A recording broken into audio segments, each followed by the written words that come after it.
one of those things that we all need. Like, that's something you have to have. But what we're starting off with is how it stems from pain and rushing into trying to fill a void.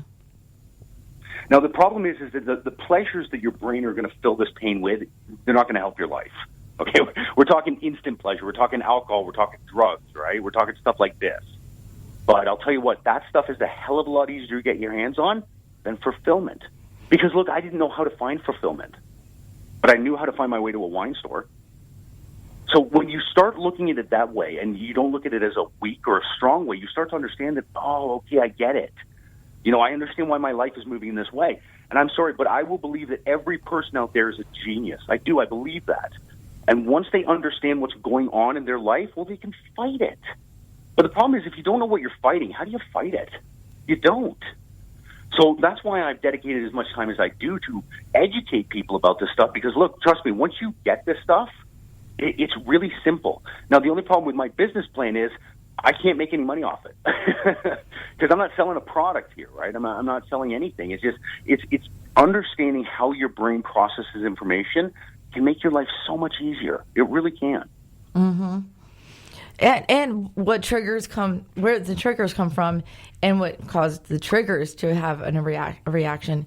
And a lot of times, and I don't want to do the whole online thing the whole time. I think we kind of got off track with this, but I find that when people are pushing through and trying so hard and to find a companion or someone to relate to or connect with, especially after a rough divorce or breakup, or not having someone around, or grieving the loss of a parent or any of that, and you hit a bunch of the wrong people, it feels even worse, more lonely. And of course, and without being patient and working on yourself first, then it's like water on a duck's back. It's not as it's not as rushed. It's not as eager.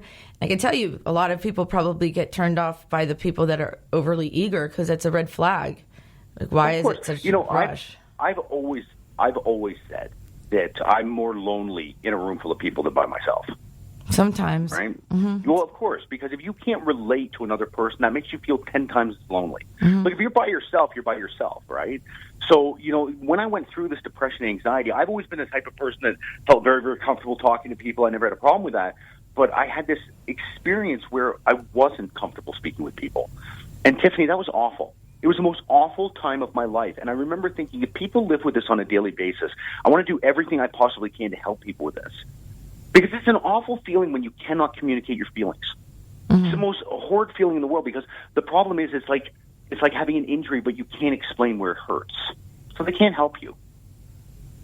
And I think once we start to open up a dialogue about this stuff and we start to understand it a lot more, I think that's when people go, hey, yeah, you know what? Wait a minute. That's something I have problems with. Have you got a solution for that? Because we've already been through this with physiotherapy for the body, right? You used to have a bad back, that was it, you're finished. You had a bad back for the rest of your life, right? Mm-hmm. And then we started to understand that if we strengthen muscles up, we can actually make ourselves more agile, right? Now, what we're starting to understand in today's society, or in today's time, because let's be honest, we are living in the future. It's 2019. We're understanding that we can make ourselves more durable simply by understanding how we process information. So we don't have to get up at 5 o'clock in the morning and go for runs and drink raw eggs like Rocky, right? We can just actually take time to sit in a room and understand what it is that we truly desire, because that's what we never do. Because PTSD, depression, anxiety, today's society, unfortunately, we all react. None of us think anymore. Okay? We wake up in the morning, something happens, we react to it. Something else happens, we react. But very, very rarely do we wake up and go, okay, what are we doing today? Well, that's part of therapy. Instead of the bottle of wine, talking to a therapist for an hour maybe could be a good solution or alternate coping skill. But saying 3 gratitudes in the morning before, when you hit your alarm, rather than then fret on what you're about to endure. Reminding yourself what you're grateful for, rather than start complaining about what your list of things to do are. It helps set the tone for the day. Now, my problem is I didn't understand being grateful. I didn't understand mindfulness. So when everybody says about, oh, you shouldn't think negative stuff, look, I class that as pre-planning. Okay, when your life is coming apart, how can you not think about the stuff that's biting you? Okay, Well, it's a learned behavior. Automatic negative thoughts is learned, and then it takes conditioning to make them positive. And we can talk a little bit about how to do that in a second. We're going to take our second break. Time for our second break. We'll be back with Moments of Clarity in just a moment. Please stay tuned. We will return to Moments of Clarity with Tiffany Werhner after these messages.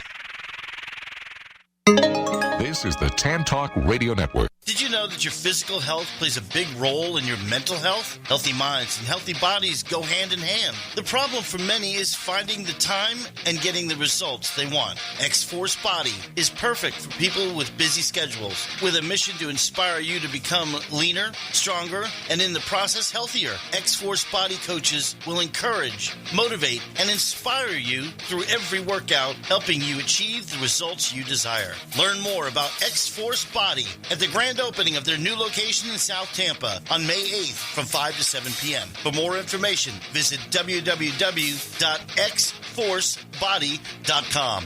Hi, this is Tiffany Werhner, your host of Moments of Clarity. Living with a mental health disorder is not easy. If you or someone you know are struggling with this, please know it's so important to seek treatment, and I'm here to help. Please visit the website at momentsofclaritywithtiffany.com to view blog posts and resources on this site to help educate and inspire you to take action, because there's no shame in seeking help for mental health. While you're there, please take a few seconds to sign up for my email list. You'll get some extremely valuable educational and entertaining content that can be sent right to your inbox each week. Plus, you'll also get instant and free access to my guide on managing your anxiety. You can also follow me on Twitter at MOC with Tiffany and at Facebook at Tiffany Werhner. And once again, the website is momentsofclaritywithtiffany.com. Thank you so much for your support and for listening to your show, because change can only come when we stand together as one.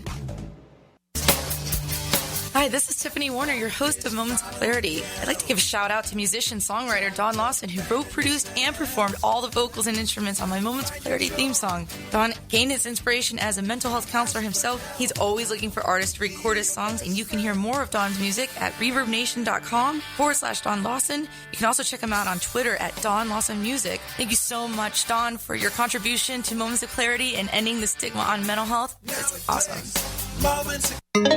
This is the Tan Talk Radio Network. Now back to Moments of Clarity with Tiffany Werhner, licensed mental health counselor. To engage in the conversation, call 866-826-1340. Here's Tiffany. Hi, welcome back. And if you're just tuning in, this is Moments of Clarity. My name is Tiffany Werhner. I'm a licensed mental health counselor. I'm your host. My guest today is Carl Waggett. He's a firefighter. He's a podcast host. He's a co-host of a radio show, and a guide for love and what not to do, among all these things. Welcome back, Carl. Well, thanks so much for having me. You know what? Love. It's a tough subject, isn't it? I mean, it's a really, really tough one, and I don't think there is any complete game plan to it. There's a lot of faith involved, isn't there? I want to, before you answer that, I want to welcome callers to call in. Story of love, story of rebound, a story of finding yourself after a codependent, toxic relationship, anything like that led to anxiety and everything. We want to hear about it. 866-826-1340. So what were you saying, Carl? Well, yeah, I mean, it's such a terrible thing, and you know. Trying to find love, it's almost like a desperation thing. I remember when I went through my separation, and all of a sudden it's a very strange feeling to be alone, because even if you're in a marriage that isn't working, at least you still have somebody doing half the stuff, right? So when you go through a separation or a divorce, you're left to do all of it, and then somehow you have to find love on top of this, when, trust me, the last thing in the world I felt like doing was being happy. Right? So how do you act being happy when the life isn't going good, but you know you have to do this to find love? Well, you know, like I said, it came to a point where I said, okay, look, I got to get to know myself a little bit here. I was just going to say that. Good way to go. I was going to say, it all comes from within. It has to. And, you know, please take it from somebody who's looked for it externally. And just, you're not going to find it. Like, please take it from me on that one. Oh, I'm sure you'll have some fantastic time. Where'd you go? And I'm sure people will be Where'd you really go? impressed with it. Where did I go? You said you looked for it externally. I want some juicy stuff here. Oh, well, you know what? Looking for it externally would mean just Well, like I said, the alcohol, constantly going out, any kind of thing where I'm looking for that external happiness, which, look, I'm sorry, it's just, like I said, you're not going to find it. Everybody will have their story of where they try to find happiness, right? Everybody has a story like that, whether they want to share it or they don't want to share it or whatever, it really doesn't matter. But the one piece of advice that I can give you is, hey, listen, it's your life. You get to do whatever you want with it. But the faster that you start looking internally, it's almost like people become attracted to you. Right. It's very difficult to explain, but the more you try to impress people, right, with whatever you think they want to see, it doesn't seem to work that way. It's almost embarrassing for them. A little bit, yes. It's almost like they can sense it, right? So the second that you see somebody who has this quiet self-confidence because, well, they've taken time to get to know themselves, that's somebody who you're intrigued by. It's you mystery. Want to get to know them better. Yeah, those are the ones that are popular in school, the ones that act like they don't care what anyone thinks. Well, exactly, right? Because it's the individual that's constantly out there trying to get attention that your very soul can sense that. It gets annoying. It does get annoying, of course, but people try too hard, it gets on my nerves.